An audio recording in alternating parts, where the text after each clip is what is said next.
బైబిల్లో 40 దినాలు ఉపవాసం ఉండి ప్రార్థించింది ఎవరో తెలుసుకుందాం.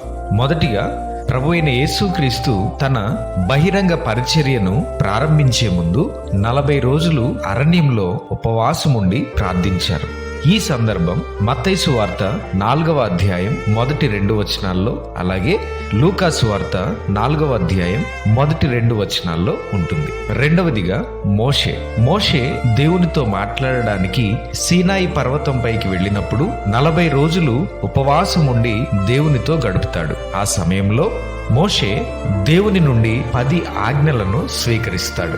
ఈ సందర్భం నిర్గమకాండం 34వ అధ్యాయం 28వ వచనంలో ఉంది. తరువాత మోషే ఇశ్రాయేలీలు దేవునికి వ్యతిరేకంగా చేసిన పాపాన్ని బట్టి మరో 40 రోజులు ఉపవాసం ఉండి దేవుని కనికరం కొరకు ప్రార్థించాడు. ఈ సందర్భం ద్వితీయోపదేశకాండము 9వ అధ్యాయం 9వ వచనంలోను మరియు 18వ వచనంలోను ఉంటుంది. మూడవదిగా ఏలియా ప్రవక్త కూడా 40 రోజులు ఉపవాసంతో ప్రయాణించి దేవుని పర్వతమైన హోరేబు చేరుకుంటాడు.